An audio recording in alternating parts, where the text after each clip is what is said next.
The moment her daughter stepped through the door, something felt wrong.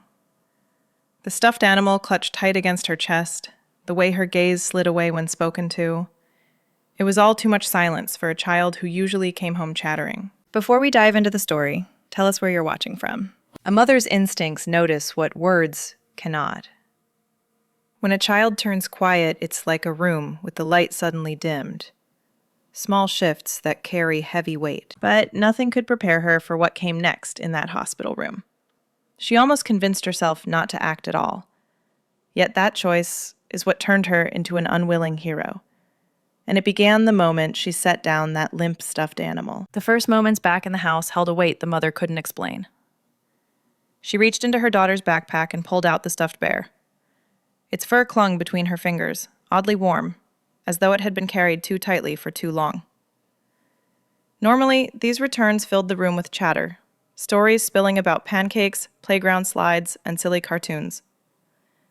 Now came only silence. "Did you have a good time at Daddy's?" she asked gently, crouching to untie the little pink shoes. Her daughter's chin dropped, and instead of words, she gave the smallest shake of her head. On the counter, the ritual snacks sat untouched. A cheese cracker pack and an unopened juice box. They were usually the first thing the girl reached for. Clinicians often treat sudden avoidance of favorite foods as a possible sign of emotional upset. And for this mother, it became one more piece of a growing puzzle. She touched her daughter's forehead, searching for fever. The girl recoiled sharply, stumbling into the refrigerator. The abruptness froze them both. Children who have experienced frightening events may become more sensitive to touch, and the way her daughter flinched left her chest tight. Her phone felt heavy in her palm as she found the pediatrician's number. She pressed her finger to the contact, hesitated, then tapped.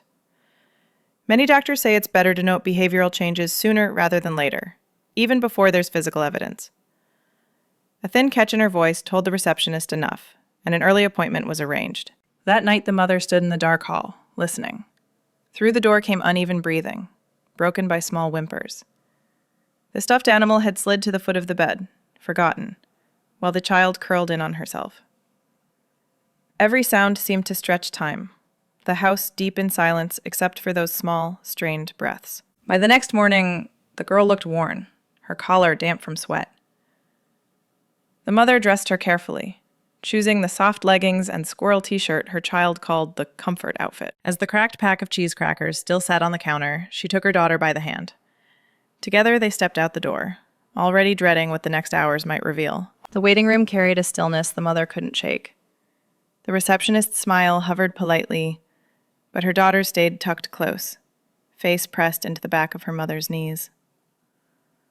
Small hands gripped the fabric of her pants like an anchor.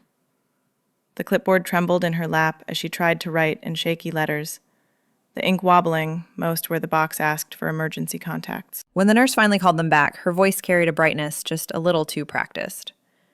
The child stepped lightly onto the scale, numbers revealing 3 pounds lost since their last visit. Notable weight loss in a child will usually lead staff to ask more questions, and the nurse's eyes glanced once more at the chart before moving on. Inside the exam room, Dr. Patel crouched down to her patient's height. "Can you tell me what you ate this weekend?" The child traced her shoelaces with a fingertip and stayed silent. Medical training often emphasizes not just answers, but the way silence stretches between them. "She jumps when I touch her now," the mother whispered, her voice fraying at the edges. The doctor's pen stopped. Sudden, strong flinching is a red flag for mandated reporters, and typically prompts further questions. Rising, the doctor said quietly, "I'd like to check her reflexes privately." Clinics often conduct particular checks this way, both for accuracy and to protect the child. The mother bent to kiss her daughter's hair before stepping into the hall. The door closed with a dull click that seemed to echo too long. Her hand stayed pressed against the handle, knuckles pale with effort. Ear close to the wood, she caught the muted cadence of the doctor's questions. "If this part resonates with you, leave a comment. It helps others feel seen." On the other side of the door, paper would be crinkling under her daughter's weight as the doctor guided her to the exam table. Questions, silence, the rustle of jackets and instruments, every sound sharpened the mother's waiting. 2 minutes stretched into 3. Down the hall, someone clipped a badge to a lanyard and began walking toward their door. The air inside the room thickened, as if even the ordinary crackle of exam table paper was about to carry something heavier. The girl sat rigid on the exam table, legs dangling as the paper rustled beneath her. Shoulders pulled forward, she didn't move when the doctor tapped her knee with the reflex hammer. 3 taps, nothing. "Does anything hurt?" Dr. Patel asked quietly, her warm fingers steady against chilled skin. The child shook her head, swinging her feet in small arcs that kept the paper shivering around her. The doctor remembered the rule: don't lead the child. Fear sometimes hides inside silence more tightly than pain does. On the wall, a cartoon sticker had started to peel at one corner. The girl fixed her eyes there as the doctor turned to clean the otoscope. Her lips parted, a whisper so thin it barely touched the air. "They said." The doctor went still, delaying the turn back. The cuff in her hands crinkled as though she were preparing blood pressure checks. Anything to keep her movements natural. She listened. Tiny toes curled over the exam table's edge. Another whisper, this time jagged. "They told me not to scream." The word broke halfway out of her chest, caught between fear and release. Later, clinicians would note the child's brief disclosure in the chart. What couldn't be written was the way her fingernails tore at the paper beneath her, or how the smell of antiseptic gave way to something sharp and metallic, sweat pooling under fine strands of hair. First confessions often come this way, half sentences carried out like secrets, testing the air for punishment. The doctor kept her face calm. With deliberate care, she reached for the phone. Following reporting rules, she contacted hospital security and child protection staff as required by her workplace. Local procedures vary, but the steps all begin here. Each press of the keypad seemed louder than the last. "Am I in trouble?" the girl asked, her voice smaller than the hum of the overhead light. "Never." The doctor's reply came in one steady beat, firm enough to settle both child and listener. Beyond that door, others were already moving. Staff would make their way toward the room, some expected, some less so. The first of them would arrive not with answers, but with eyes level to a frightened child, ready to receive the weight of what had finally been spoken. The protocol began quietly, almost invisible at first. A social worker bent to meet the child's eye level, her badge slipping forward on its lanyard as her knees creaked. Security staff positioned themselves nearby. A pair by the elevators, another near the vending machine. Casual in posture, but watchful. A nurse directed the mother into a different space, one without exam tables or bright lights. Many hospitals set aside neutral rooms. No exam clutter, few sharp edges, so difficult conversations can take place in a calmer setting. She lowered herself into an upholstered chair, the arm vibrating faintly as her phone lit up. His name appeared on the screen, the smiling photo tied to a hiking trip, before everything shifted. Sometimes alleged perpetrators contact family members as investigations begin. She let the call buzz unanswered, her stomach clenched as the phone went dark again. Out in the hall, wheels rattled against the linoleum as a medicine cart rolled past. Then the social worker returned, clipboard balanced in hand, wearing the expression people develop for moments when words carry irreversible weight. One sentence came first. "We're going to keep your daughter safe." The pen hovered above a box on the paper, ticking off protective measures one by one. Documentation steadied the pace, forcing each step to be marked before the next could begin. Down the corridor, her daughter sat with another worker, sketching awkward stick figures in bright crayon on a page clipped to a board. Forensic interviewers often use drawing or play to let a child show what happened, because it can feel safer than speaking plain answers. The girl pressed too hard at one point, and the crayon snapped, the sound carrying like distant wood cracking. The mother leaned toward the window cut in the door, her palms flattening against her thighs to steady herself. The social worker passed her a sheet with 2 numbers, one for a detective, another for a child advocacy office.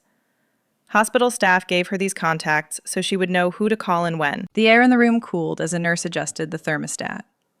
The mother sat, listening for her child's voice down the hall, waiting for the next step to unfold.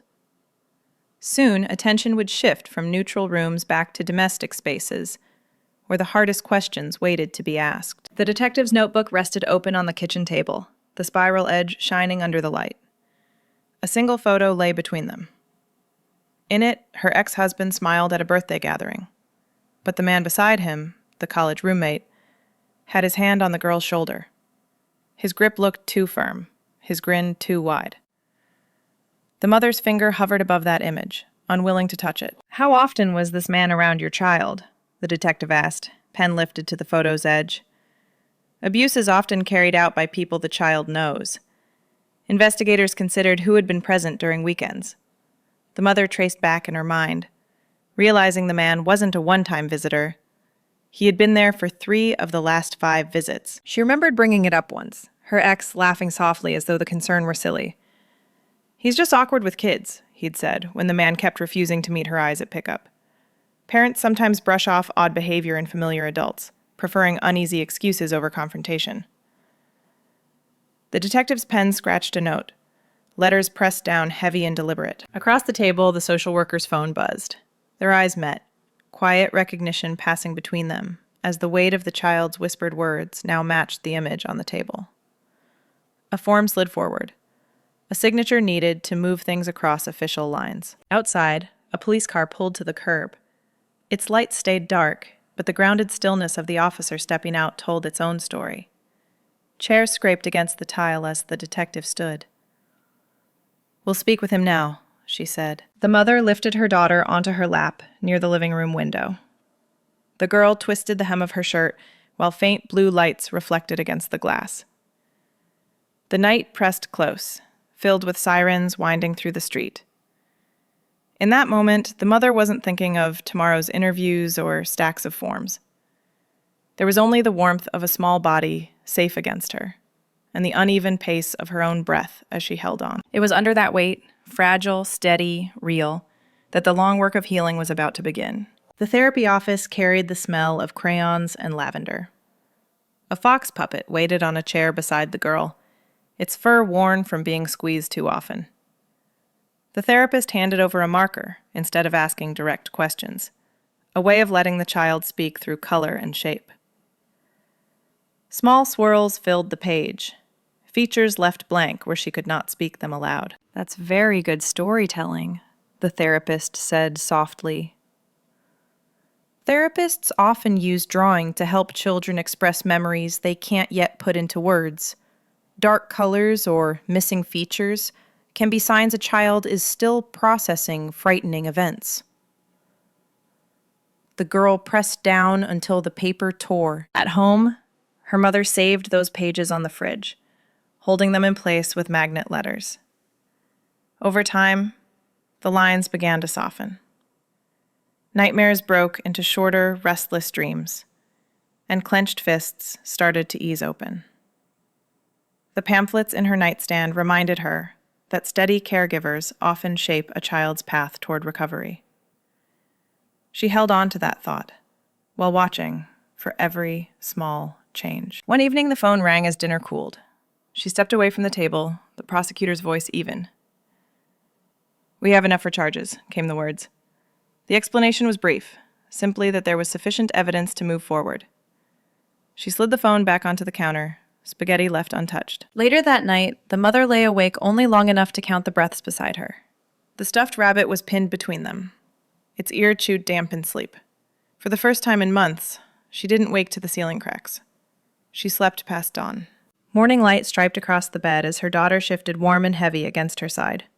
One arm draped around her waist, a small mumble about pancakes slipping through the girl's dreams. Recovery wasn't steady, and professionals reminded her that good days would always be mixed with hard ones. But this was a good day, and she let it hold. In the kitchen, the newest drawing hung crooked, yellow streaks breaking into the black.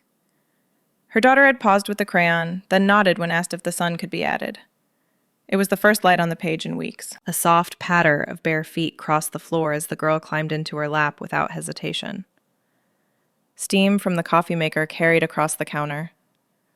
Moments like these, the ordinary ones, showed how fragile rhythms can return. By then, small routines had started to matter again, and while each morning brought its own reminders of what had been lost, it also carried signs of what might still be rebuilt. The plastic latch on the lunchbox clicked shut.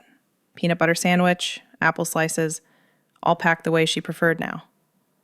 The mother smoothed her daughter's collar, pausing over the school folder that held a typed sheet of new instructions.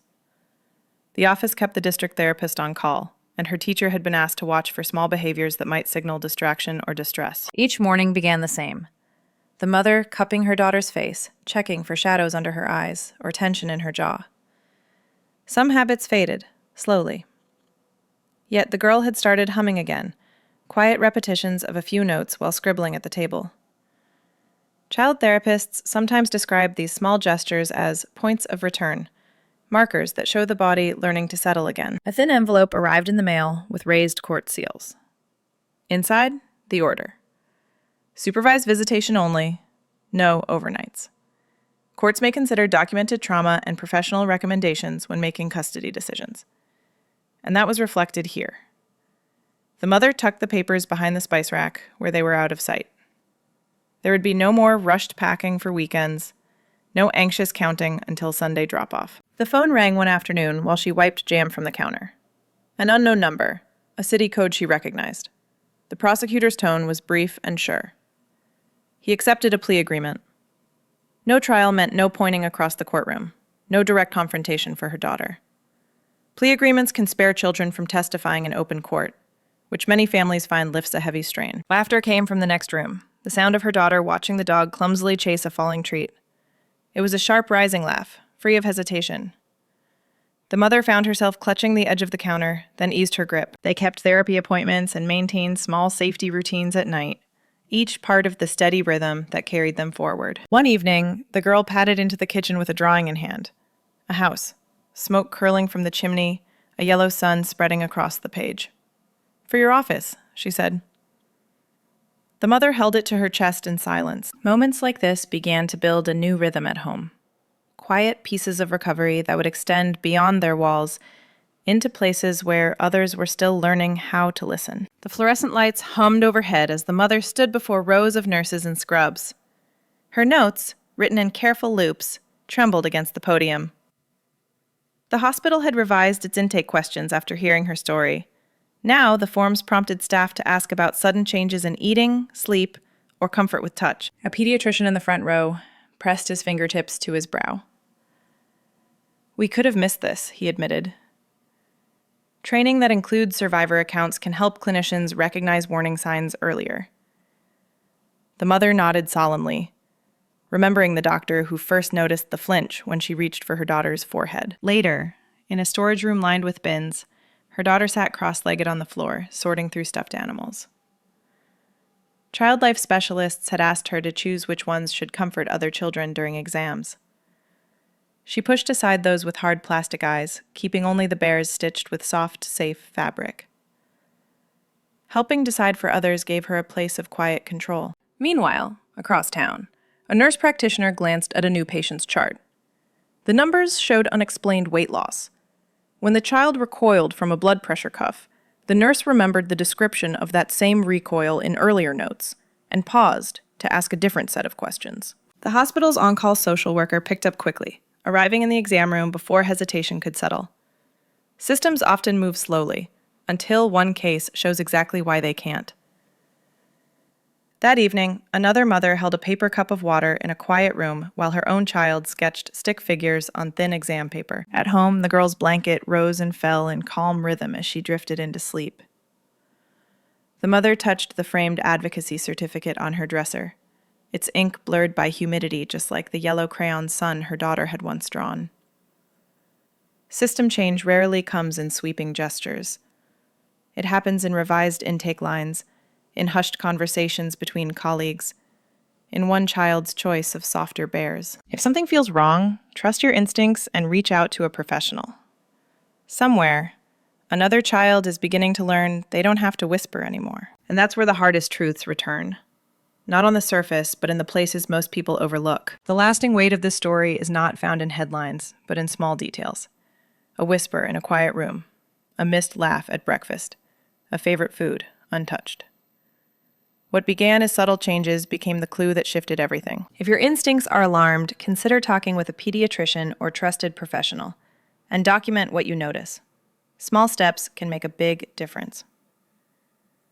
The signs may hide in silence, in sudden flinches, in the way a toy is held too tight. Stories like this can prompt professionals and institutions to review how they ask about harm. Every parent carries doubt, but paying attention can open the door to help. If you want more stories like this, subscribe so you don't miss the next one.